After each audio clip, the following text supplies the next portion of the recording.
doesn't take long to be seduced by the Continental GTC. From the second you hear that engine growl, the allure of this Bentley is clear. The GT Speed is the fastest and most powerful Bentley ever made. This, the convertible version, is just a fraction slower. Now it's been refreshed and it promises to be even better. Unlike the stately Flying Spur or Mulsanne, the GTC is handsome, striking and commanding. It also looks smarter and better proportioned than the coupe. A variety of updates in the latest refresh include a new boot design, redesigned bumpers, grilles and fenders and new wheel designs.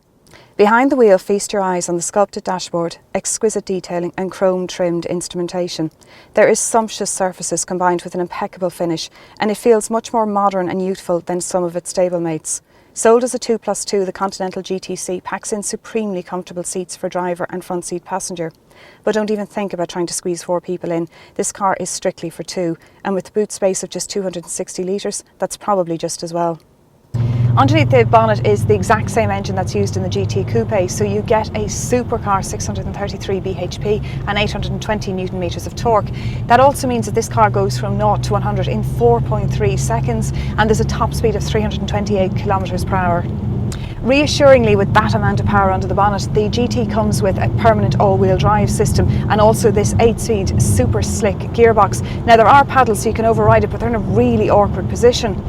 The biggest problem with this car more than anything is just trying to drive it slowly. It's a car that begs to be driven fast and you could lose your licence very fast. But if you can actually restrain yourself and get away from all that unused power, it's an incredibly comfortable car to drive. Now you could have never expect a car like this to actually be fuel efficient, and Bentley reckon you'll get about 19 miles to the gallon or about 14 litres per 100.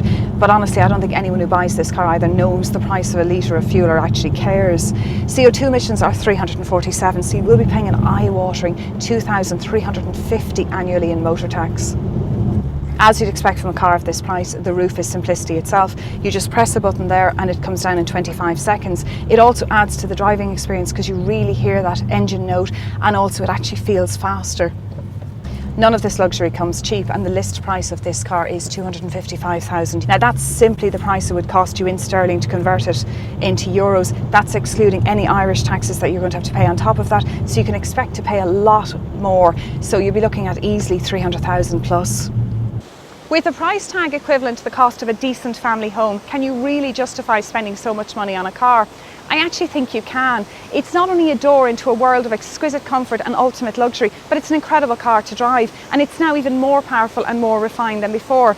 There are a few cars that are quite as expensive, but there are a few that will tick so many boxes and make you feel quite so special. Geraldine Herbert for Independent.ie.